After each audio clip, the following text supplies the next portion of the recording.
Përshëndetje të dashur ndjekës të mirë se vini në podcastin e radhës Rishtazi. Jemi në fund të vitit dhe nëse do duhej të bëhej një intervist me një nga personazhet kryesor të vitit, kam përshtypjen që ai tashmë është në studio dhe është Izet Mexhiti. Arsyet janë të ndryshme, por kryesorja ndoshta që konsiderohet nga shumë vëzhgues, madje dhe oponentë të tij, është se ai vazhdoi të jetë edhe në këtë vit arkitekti i cili bëri që vlen të dalë fitues dhe të shkund ose të krijojë një lëkundje të BDI-a nga e cila u shkëput. Por me Izet Mexhiti nuk do flasim vetëm për këtë, sigurisht edhe për zhvillimet e tjera, kthimi në komunë, por edhe sigurisht situata politike dhe çfarë ndodh në qeveri. Faleminderit që je pjesë e podcastit Rishtazi. Faleminderit për ftesë. Ja do ta filloj me çajirin. Shumë veta, edhe gjatë zgjedhjeve, por edhe tani ku gjithçka ka mbaruar është më qetë, e bëjnë këtë pyetje: a më mirë në komunë, a më mirë në qeveri? Nuk mund të thush njërën apo tjetrën, sepse edhe njëra dhe tjetra ka anë pozitive dhe negative. Normal që në çajir ndihem se në shtëpinë time, për shkak se jam kryetari i parë. Edhe mendoj që i kam borç çajirit, mendoj që do jetë mandati i projekteve strategjike, për zgjidhur disa probleme për cilët duhet një mbështetje më e fuqishme politike, buxhetore, e për t'i dhënë kohë, edhe mandej për që pas meje, domethënë do ketë një zhvillim normal, edhe mendoj që mund të ketë një kontinuitet më të lehtë. Pas meje, ndërsa politikisht ishte vendim i cili duhet mirej, ndërherë në politikë duhet edhe një hap mbrapa, apo si punë e shigjetës për të është një hap mbrapa disi. Tërheqë dhe për të shku më larg. Po është mbrapa, domethënë për zonës kryeministër parë në kryetar komune, po unë nuk jam që njeri i cili ka komplekse se ku është edhe si shërben. Mund të shërbesh edhe për çajirit për projekte kombëtare, siç mund të shërbesh edhe për zonës kryeministër për projekte lokale. A mendon që fakti që e kthyer në çajir do të harxoj peshën politikisht? Në çfarë kuptimi? Duke qenë se vendës kryeministër, duam apo nuk duam, vetë posti të krijon një lloj aksesi më të madh edhe te politikat që bën, por edhe në politik vet. Duke u kthyer në komunë dhe duke marrë parasysh se si funksionon vleni, a mendon që mund të ndodhë që të zbehet pesha politike? Unë më tepër jam i thari punës ekipore se sa individuale. Unë nuk besoj në atë që një subjekt, një program apo një kaos varet prej një individi. Pra i besoj punës ekipore dhe mendoj që ka mjaftueshëm hapësirë edhe nga pozicioni i kryetarit komunës për t'i kontribuar kësaj kauze, për t'i kontribuar vlenit. Bile pak edhe më tepër, për shkak se do jem pak më i lirë, sepse kur je zonës kryeministër je me një agent të ngarkuar që në baza ditore duhesh të mirësh me gjithçka, me gjitha problemet në nivel republikan, ndërsa në nivel çajirit mendoj që do kem më tepër hapësirë për t'ju përkushtuar agjendës politike dhe vlenit. Tani unë në çelje të kësaj bisede, përmenda që edhe vjetë kemi bërë një bisedë të ngjashme pas zgjedhjeve lokale, edhe pas zgjedhjeve të përgjithshme, edhe tani pas zgjedhjeve lokale. A mendon që realisht shkëputja jote nga BDI dhe tani me rezultatin me zgjedhje lokale i krijoi BDI-s lëkundjen e radhës me kongresin dhe me ndryshimin e madh që pretendohet që bëhet, apo numrat po të shofish, 80% e strukturës ka ndryshuar, 30% përfaqësim të grave, 10% nën 29 vjet, domethënë një lloj ndryshimi kështu i madh. Si e shikon këtë?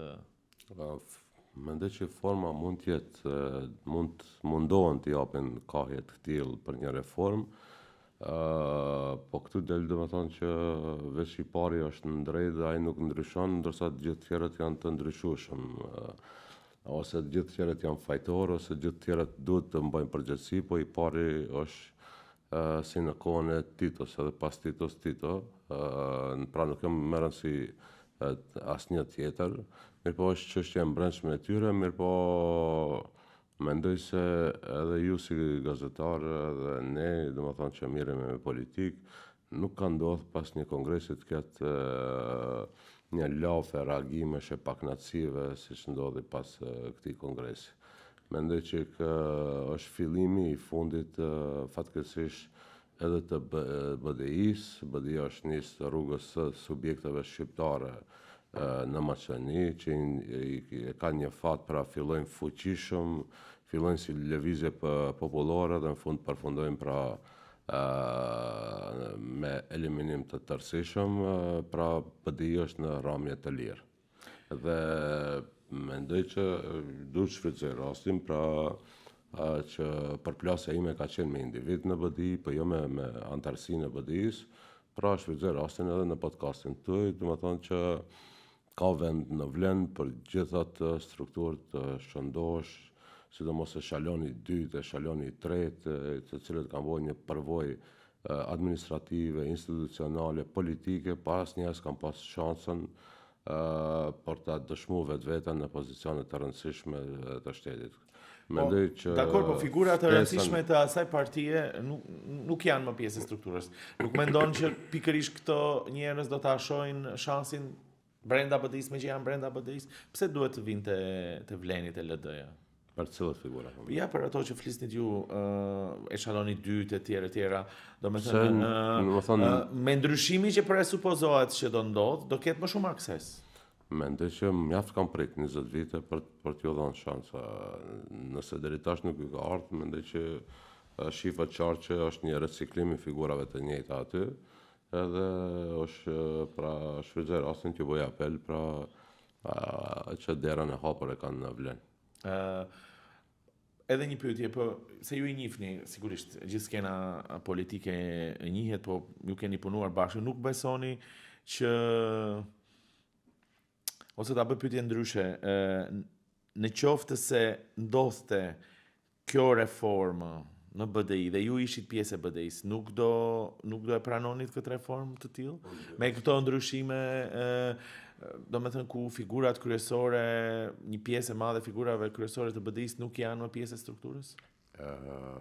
Unë për veten nuk e konsideroj reformë, mundohet në mënyrë formale se ti po ta jep pjesa me numra, me shifra, mirë po keni parasysh që edhe ato që nuk janë kanë dërguar aty bedel për fatësues të tjerë. Nëse merrni kryesin, dihet ky është i këtij, ai është i atij, ky është i këtij. Pra thjesht pra po mundohen ta mashtrojnë opinionin, ta mashtrojnë bashkinë ndërkombëtare, bile edhe duke u vardis partive maqedone, në këtë rast edhe VMRO-s, Partia e Luftës dhe në fund një për rezolutave ka për Maqedoninë unitare. Atëherë pse u desh gjithë kjo më thonë betejë, trazir, ose në vazhdimsi flasim për degradim çështjes shqiptare dhe kur mendon që dhe pret aty ndonjë rezolut për çështjen shqiptare, pa për avancim çështjes shqiptare, aty rezoluta kryesore është për Maqedoninë unitare. Pra janë kontradiktor me vetveten, atë që flasim edhe atë që bëjmë. Ja, do marrë vetëm 2 aspekte të asaj çfarë u tha nga kongresi dhe si shikoni ju, që me siguri nga BDI-ja do theksohen. Ajo është badenteri në gjykatën kushtetuese dhe qeveria me badenter. A janë të reale këto synime që të BDI-s? Para se përket badenter, mendoj që këto çështje është dashur të bisedohen që është në 2002-ën, 2001-ën, kur është bërë marrëveshja e Ohrit, nuk është dashur të lejohet që me shumë mund, me shumë investim politik, ndoshta një mandat të harxhohet për një ligj për avancim çështje shqiptare, edhe t'i lihet gjykatës kushtetuese pa badinter, pra me shumicë thjesht maqedone të abrogon ligjin i cili është sjell me dy shumica. Edhe mirë që është kujtuar pas 20 viteve, pra kjo është ide e mirë. Domethënë parim e mbështes, pra që ligjet që janë sjell me badinter të mund të abrogohen vetëm me badinter. Nëse janë sjell me dy shumica, duhet të abrogohen me dy shumica, ose përndryshe s'ka logjik. Ndërsa sa i përket qeverisë me badinter, mendoj që këtu e keni parasysh që në 2000 vetë BDI, në cilën kam bërë pjesë, ka pas një marrëveshje e majtë, e cila asnjëherë nuk s'ka qenë pjesë e sistemit, pjesë e ligjeve, por ka qenë një marrëveshje e pashkruar, gentlemane, që fituesi me fituesi ta bëjnë qeverinë. Dhe në për hir të vërtetës në 2016, nëse nuk gaboj, vetë ne kemi thyr këtë marrëveshje fituesi me fituesi, sepse nuk kemi bërë me Vomaron, edhe Nikola Gorevskis, por kemi bërë qeveri me LSDM-n e Zaevit.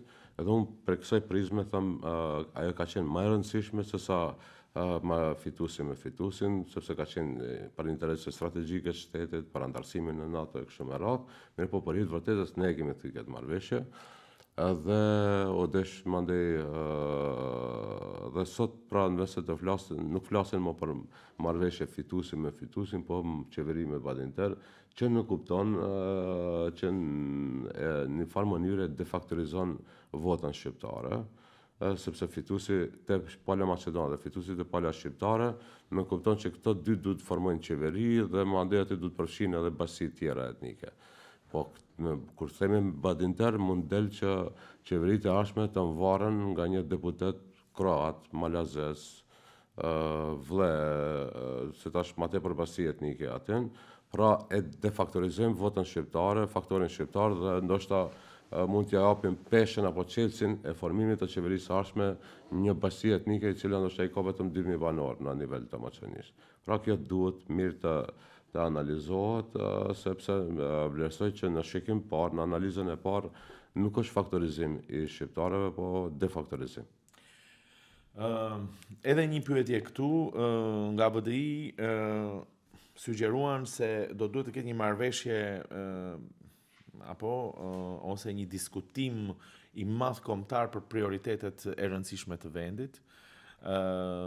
Dhe sigurisht integrimet janë njëra prej tyre, por ndoshta edhe për një sër çështjes për të cilat nuk do duhet të luhet në nënbres, për të cilat të gjithë duhet ta pranojmë si shoqëri që këto gjëra duhet të bëhen.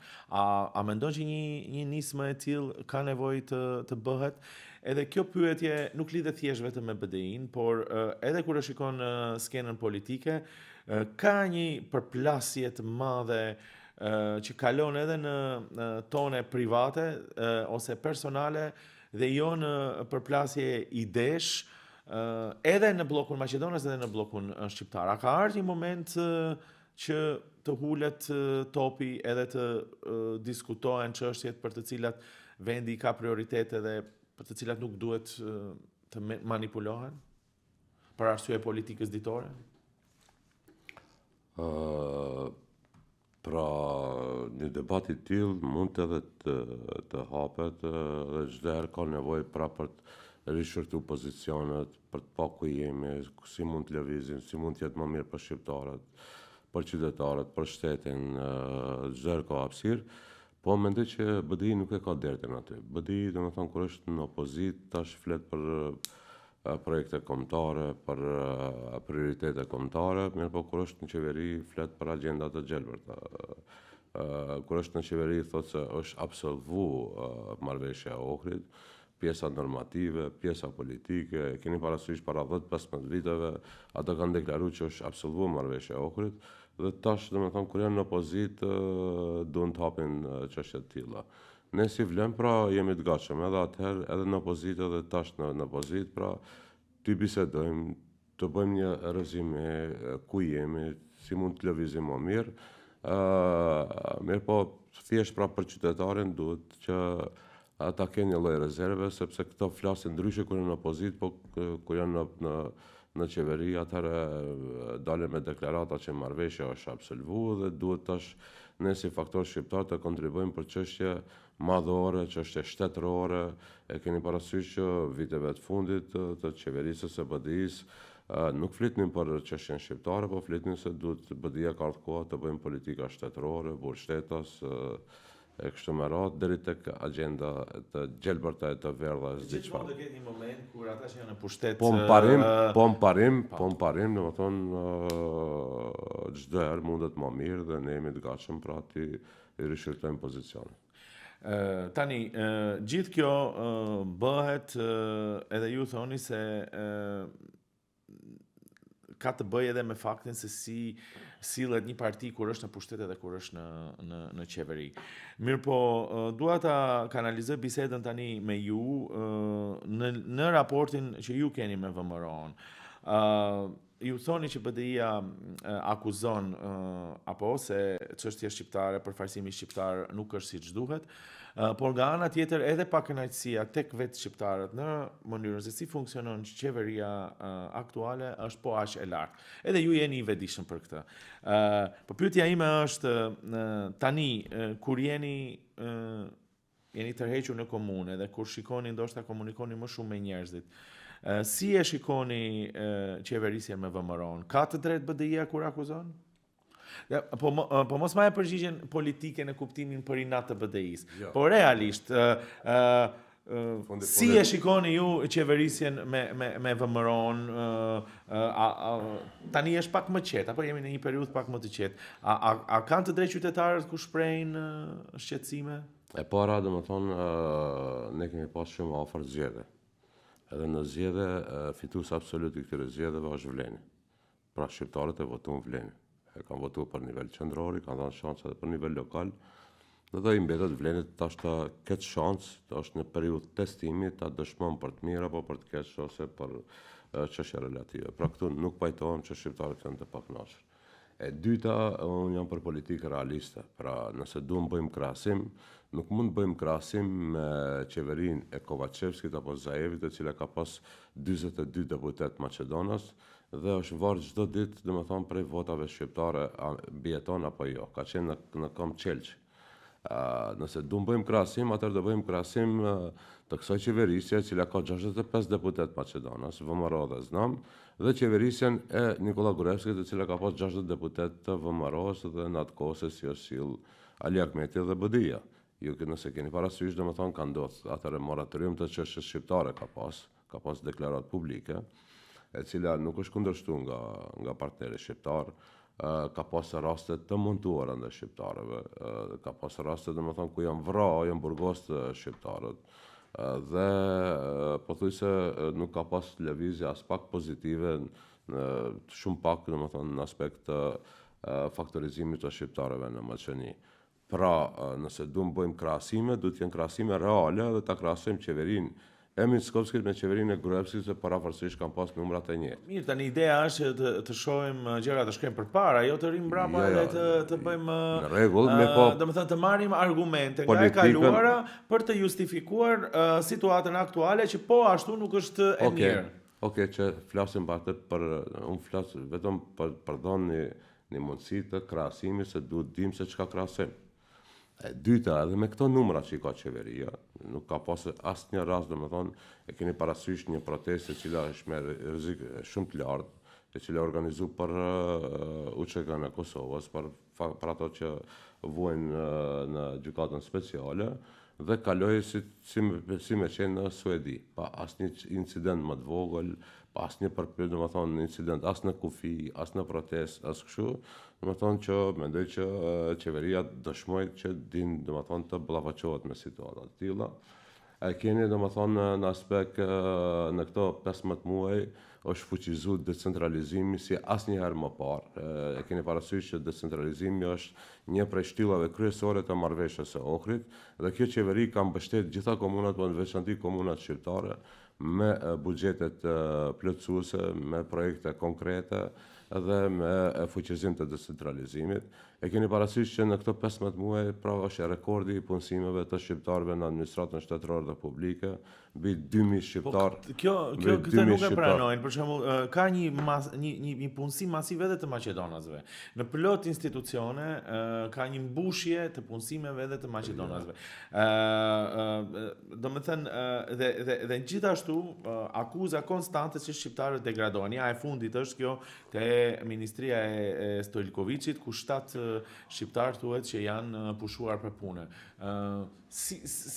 Domethënë tani prandaj të them këtë bisedë mos ta bëjmë si fushat, por realisht a duhet një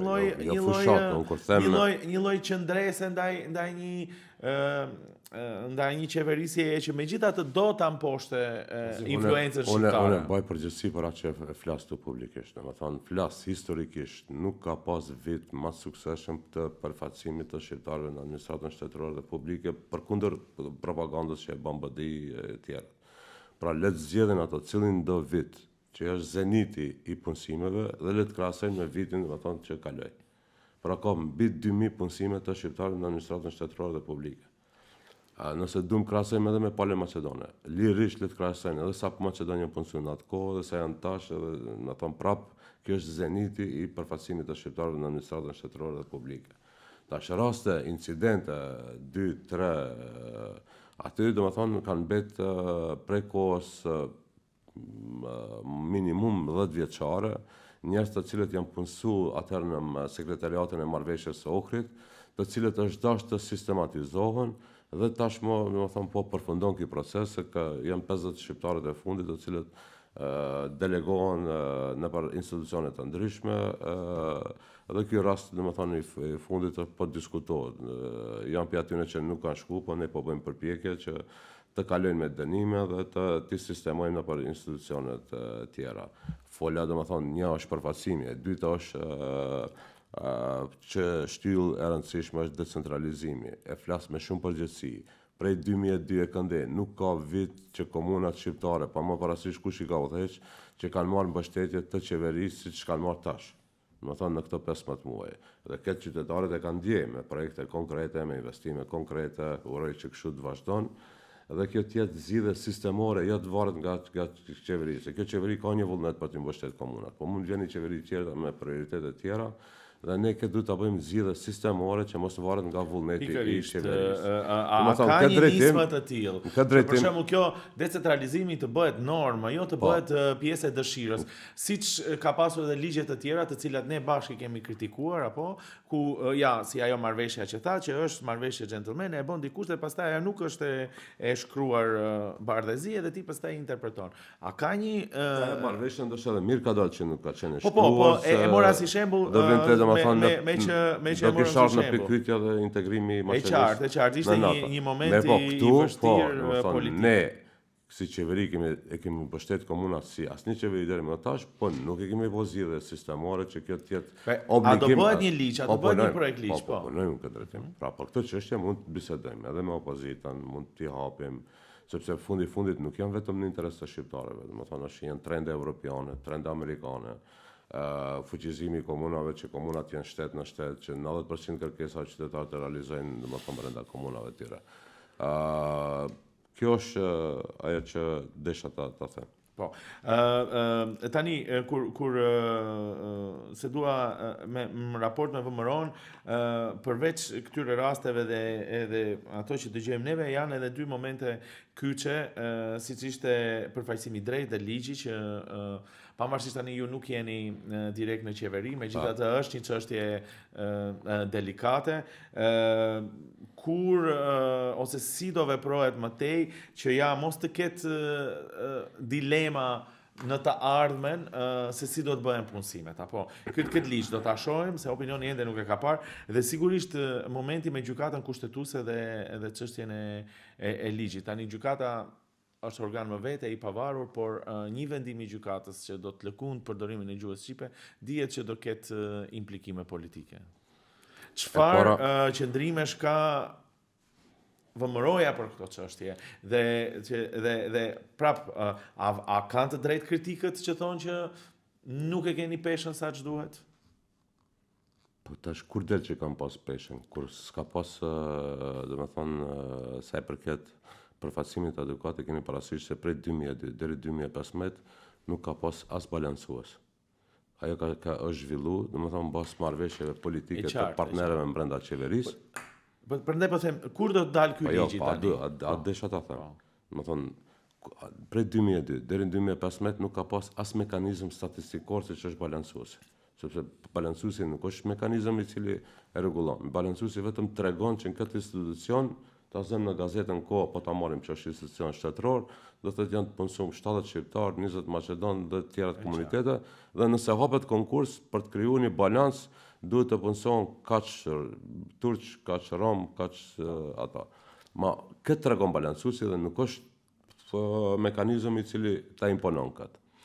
Pra, e keni parasysh, prej 2002 deri 2015 nuk ka pas as balancues. Prej 2015 deri 2023, 4 dhe më thonë është vendos mekanizmi i balancuesit, që për hir të vërtetës, dhe më thonë në 4 vitet e fundit ka qenë me kundër efekt. Sepse kanë shku, është hap konkursi dhe është paraqit çfarë bashkësia është kërku vendi i punës, atë bashkësia është deklaru për momentin, e ka marrë vendin e punës dhe mandej ka dalë. Dhe vetë ministrat e BDI-s në qeverinë e Kovacevskit kanë mendime të deponuara me shkrim që balancuesi është mekanizëm negativ.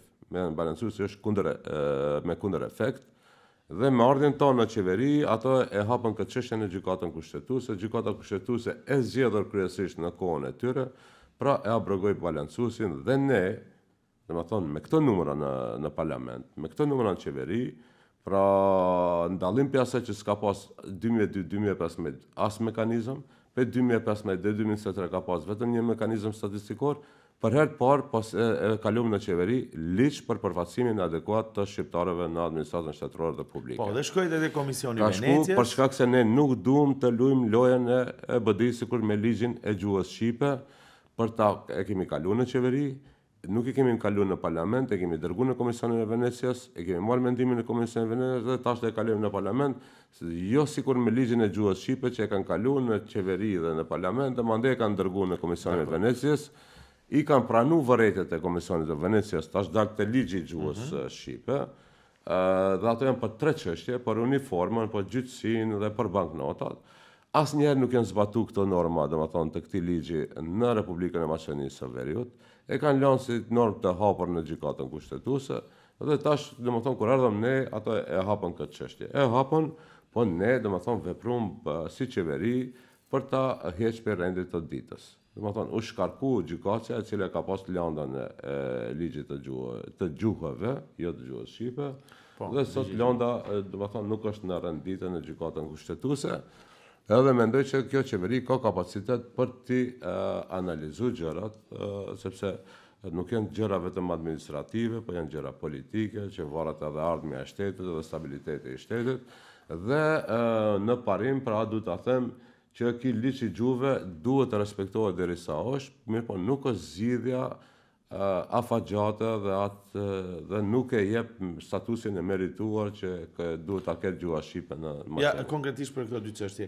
Ligji për përfaqësimin e drejtë, a mendoni, a garantoni se do të jetë një ligj që do të garantojë përfaqësimin e drejtë të shqiptarëve në institucione? Ligj ideal nuk ka, po duhet të vlerësohet që për herë të parë në Republikën e Maqedonisë së Veriut ka ligj për përfaqësim adekuat në administratën shtetërore dhe publike. Dhe është mekanizëm pra shumë më i fuqishëm se sa balancuesi edhe se sa kur s'ka pas as pak.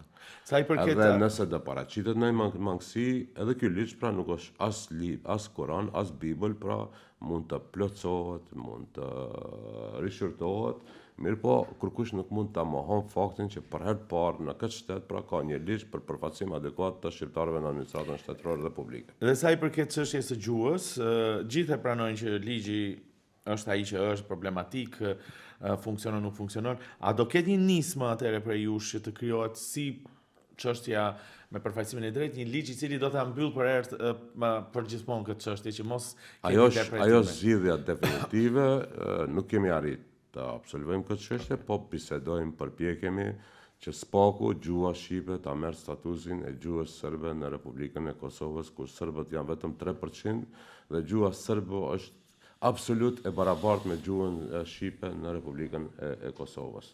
Dhe nuk është as përse afërmi ligji i gjuhëve të cilën e ka sjell ish subjekti im me ligjin, domethënë me atë status që ka gjuha serbe në Kosovë. Dhe për ta përmbyll raportin e qeverisjes, po që lidhet pak edhe me çështjen e pushtetit lokal, dua të përmend rastin e Strugës, ku duket se kur ka një lloj tensioni mes VMRO-s dhe Vlenit.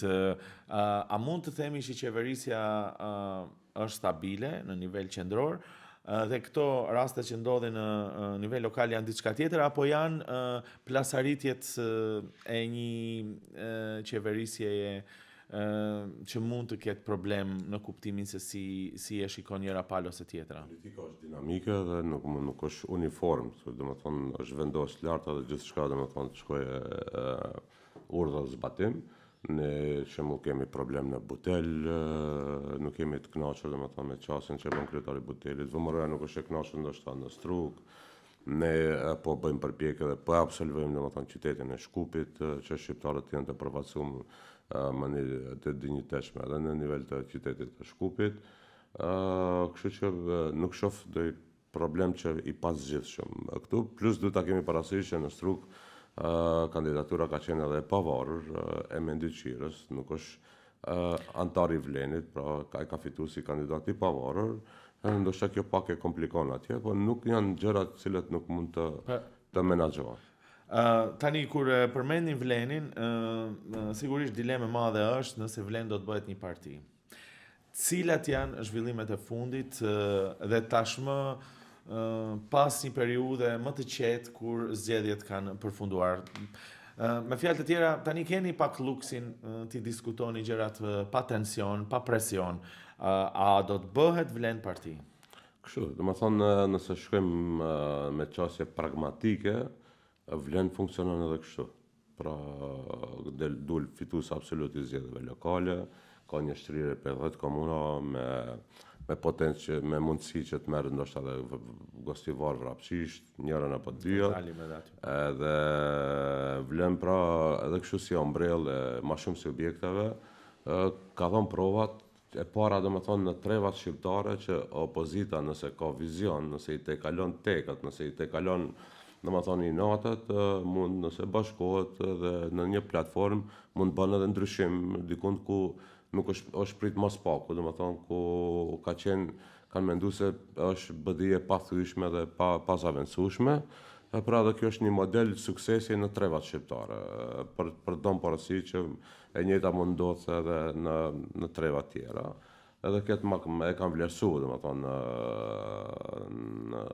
në vendbanime të tjera, në shtete tjera ku jetojnë dhe veprojnë shqiptarët.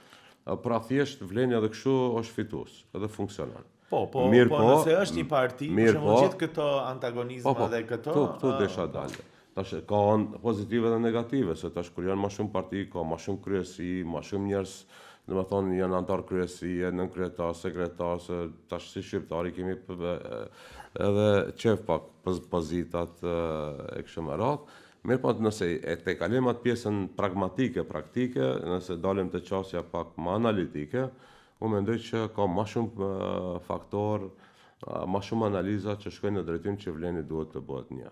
Sepse Vleni një do ketë fuqinë absorbuese shumë më të madhe në kampin politik shqiptar fillimisht. Vleni një do të domethënë shumë më serioz vis-a-vis faktorit ndërkombëtar, vis-a-vis pozicioneve brenda qeverisë. Pra kretë analiza shkojnë që Vleni duhet të bëhet një, po ne nuk jemi në presionin që këtë ta bëjmë sot apo nesër, po brenda Vlenit ka një debat i shëndosh, debat me pro dhe kontra argumente, dhe nuk mendoj që nuk jemi larg idesë që Vlenin ta bëjmë një subjekt, për shkak se duam që shqiptarët në Maqedoni të kenë dy subjekte të fuqishme, pra jo të shpërndar në 10 subjekte të defaktorizuar, po të jenë të përqendruar në dy subjekte, në dy faktor politik, në dy kampe politike, dhe në këtë mënyrë mendoj që faktorizohet vota shqiptare, sepse në vazhdimsi do ketë një pozitë, po do ketë edhe një opozitë e fuqishme, e cila do nxit proces. Kjo është realisht gjithë argumentet pse duhet të jenë një subjekt i fuqishëm ose dy i ndihmon demokracisë, sepse duhet të ketë kritikë brenda pjesës shqiptare, por njëkohësisht edhe përballë të gjithë të tjerëve ti je më i fortë. Por këtë argument do ta jepja edhe unë ty, në pyetjen që do ta bëja, dhe kjo nuk po ndodh sepse nuk mund të merreni vesh kush do jetë lideri, se këtë gjë e dëgjojmë. Zakonisht problemi ka mbet, a do jetë Izeti, a do jetë Bilalli? Jo, më thonë e para, Bleni ka komoditetin ta shpashtë në zgjedhjeve, të bëj analiza mënyrë qetë, pa presione, pa ashtu. E dyta, po bisedohen, dhe më thonë, edhe modelet ndryshme, se që dhe jenë inkluzive, dhe më thonë, se cili dhe ndjenë vetën të rëndësishëm, sepse thjesht Vleni përbot minimum për 5-6 subjekteve politike, ose organizatave politike, dhe normal që se cili ka kontributin e vetë të rëndësishëm, se cili është pjesë e kësaj fitore, pjesë e kësaj ndryshimi, e këti ndryshimi edhe mendoj që duhet të jetë edhe një model inkluziv. Po bisedohen, domethënë, rotacioni, bashkryetar, mund të ndodhi të gjitha. Lider. Po, të hapën jemi. Ashtu siç kemi dhënë, domethënë, një provë që dim pra ta bëjmë ndryshimin, dim të bashkojmë opozitën dhe sot jetë pozitë, që është një model suksesi në trevat shqiptare. Po ashtu mendoj që do gjejmë forcë dhe kapacitet për të implementuar një model të ri në politikën shqiptare. Okej, unë thashë jemi pas zgjedhjeve, jemi në fund viti, është pak atmosfera më e qetë, megjithatë më njëherë pas vitit të ri do ketë një proces zgjedhor. Janë zgjedhjet e përsëritura, ju keni dalë me Nevzat Bejtën. Shumë komentues thonë ky nuk është ndryshimi, sepse Nevzat Bejta ka qenë një nga ata njerëzit që kritikoheshte më shumë pikërisht për mungesën e reformës që e kishte BDI-a. Si do ta argumentoni përballë atyre që thonë pse Vleni nuk gjeti një kandidat i cili do ishte risi dhe jo rikthim, siç është figura e Nevzat Bejtës? E para në Gosivar dhe Vrapshisht, dhe me thënë janë vetmat komuna shqiptare ku nuk u arrit cenzus. Një është çështja e migrimit, po dyta është, domethënë, është një porosi e qytetarëve që nuk janë të kënaqura as me kandidaturat e Vlenit, as me kandidaturat e AKI-s. Nëse janë AKI, se zoti Sela veç ka dalë për aty, Mendui ka dalë, kanë mbet vetëm për momentin nëse zgaboj zoti Taravari dhe zoti Ahmeti. Pra kjo është një porosi e qytetarëve që duan kandidatura më ndryshe, dhe patë edhe kandidatura dhe figura të reja, kandidat pavarur, kandidat edhe në Gosivar dhe në Vrapshisht kemi dhënë emra të ri në raundin e parë. Pra kjo na bëri neve që të reflektojmë dhe të shohim se çka është situata. Dhe ne kemi shkuar atje me anketime të opinionit për të pa, edhe anketimet na tregojnë që kandidati në Vrapshisht, kandidati i cili ka qenë kryetar dege i Aleancës për Shqiptarët, i Zjadin Selës, i cili ka dalë si kandidatur e pavarur, na del në sondazhe që është kandidati më i preferuar pra tek qytetarët e Vrapshishtës, dhe ne si Vlenë te kalum vetveten vlerësuam që duhet të mbështesim një kandidatur të pavarur në Vrapshisht, Zulin, dhe në Gosivar pra na doli si mbas sondazheve që qytetarët e Gosivarit pra nuk janë të interesuar për eksperimentime, po duan pra një kandidat i cili ka bëu për Gosivarin. Dhe nëse ka kryetar komune i cili ka realizuar projekte, ka bëu domethënë ndryshime, flas për kryetar komune, nuk flas për Nevzatin domethënë në profil deputeti, ministër, antar kryesie e BDI-s, pra flas si kryetar komune, është vlerësim i përgjithshëm i qytetarëve të Gosivarit, që është kryetari i cili ka bërë më shumë për Gosivarin.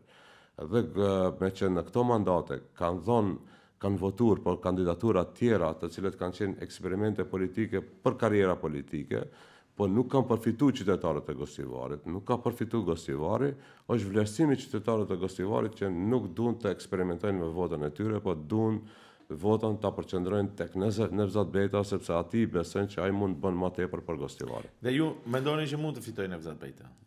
këtë flasin edhe sondazhet, këtë flasin edhe lëvizjet, domethënë që ndodhen atje, dhe unë jam i bindur që Nevzat mund të fiton dhe mund bën më shumë ti për Gostivarin, sidomos me një përkrahje të fuqishme të kësaj qeverie siç është për komunat në përgjithësi. A ka një marrëveshje mes Vlenit dhe Aleancës për shqiptarët të Zjadin Selës që ju të mbështesni në Vrapçish dhe ata t'ju mbështesin ju? Nuk kemi marrëveshje me Zjadin Selën për shkak se kandidati në Vrapçish ka dalë si i pavarur dhe do i ketë edhe votat e Zjadin Selës, po do i ketë votat edhe të Vlenit edhe qytetarëve, domethënë. Po ka një lloj marrëveshje atë.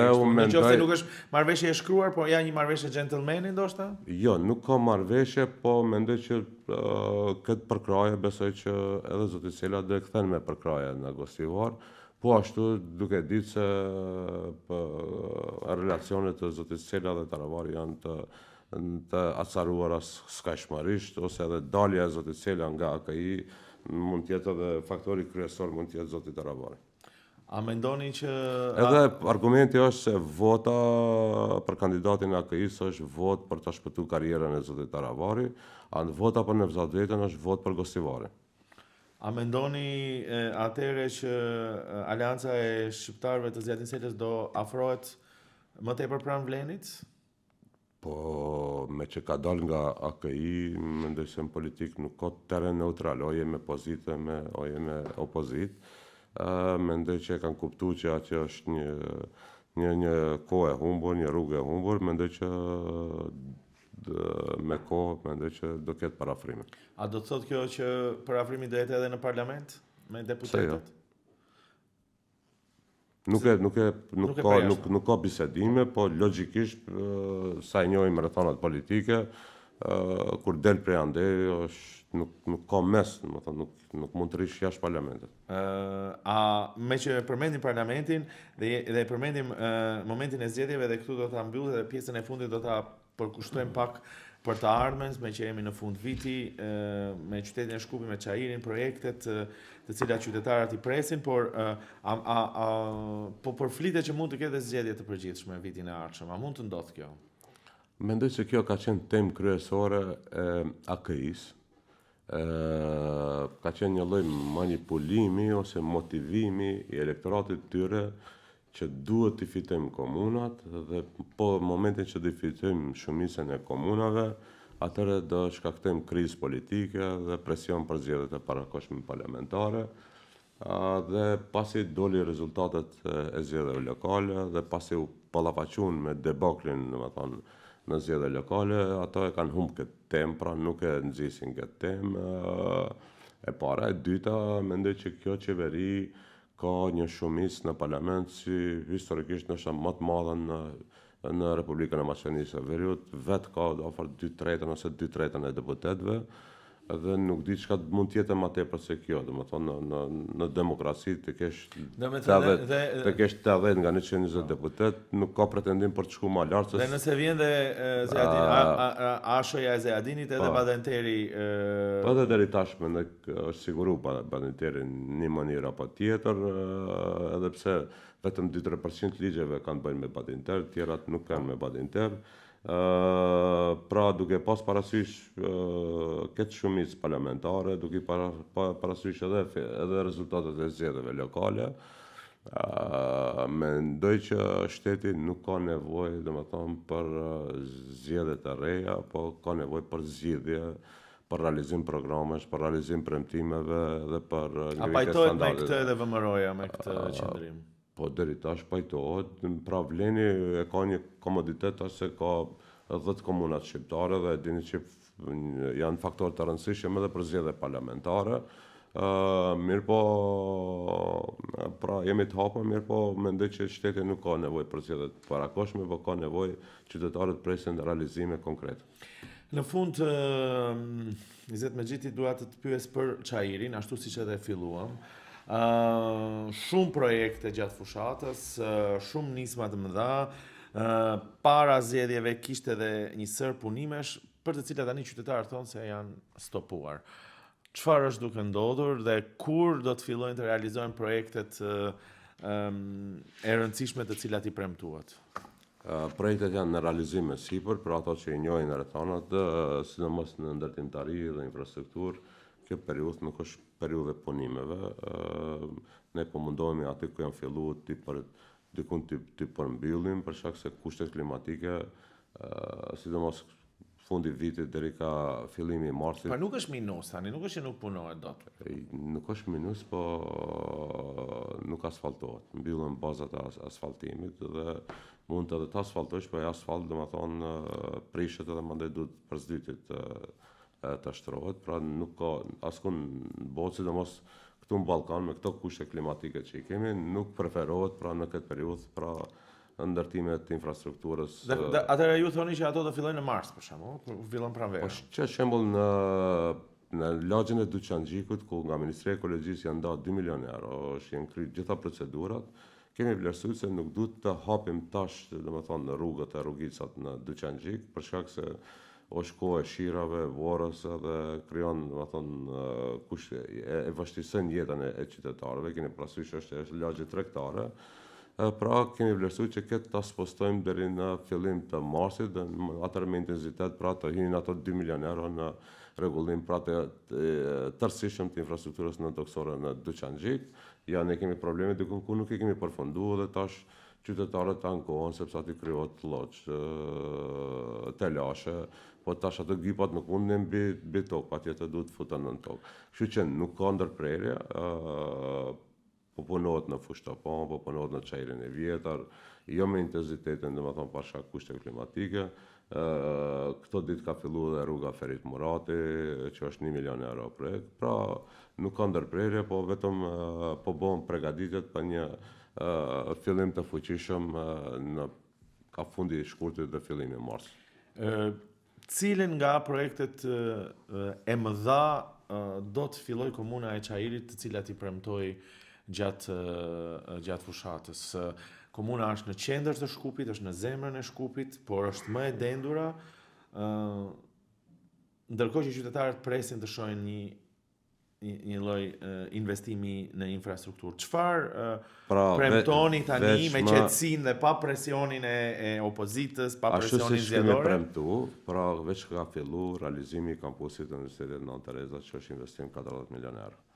Brenda një periudhe maksimum një muaj presim që të fillojnë punimet edhe tek sheshi Skënderbej, që është 25 milion euro. Pra këta i kum fol para fushatës, i flas edhe tash. Po fillon pra dje është marrë pëlqimi edhe në komunikacionit nga Ministria e Punëve të Brendshme, po fillon rruga Ferit Murati që është 1 milion euro. Po bëjmë përpjekjet e fundit me kryetarin e ri të qytetit Shkupit pra për ta filluar rrugën Cvet Andimov apo rrugën e Pashës që është projekt kapital. Mundësisht nëse do arrim për ata fillim edhe rrugën Mithat Frashëri apo dikur Brigada Maqedone Kosovare dhe janë 2 arteret kryesore të Çajirit. Pa i lënë është pra edhe projektet tjera, domethënë, po këto janë ato arteret kryesore. Pikërisht për këtë, domethënë njerëzit realisht thonë, a do fillojnë këto apo ishte vetëm fushat e bukur? Nazim do shifemi prapë besoj pas janarit edhe ke drejtën domethënë mi përkujtosh edhe për sheshin Skënderbej, edhe për universitetin, edhe për rrugën Cvet Andimov, edhe për rrugën Ferit Murati, bile për Ferit Murati. Mund edhe këto ditë para vitit të ri shifsh punimin. Kur është e Cvet Andimov, të gjithë e presin atë urën të shembet dhe të vjen një semafor ku bëhet rëmuja më e madhe në Bit Pazar, po nëse bëhet e gjithë rruga, besoj pastaj nuk do ketë më rëmuja.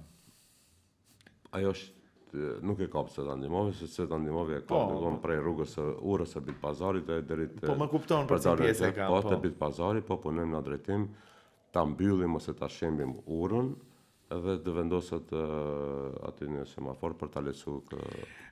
Krejt në fund, komuna e Çajirit është e vogël, është ajo që është dhe ju keni ato kompetenca, po pa qytetin e Shkupit nuk mund të funksionojë.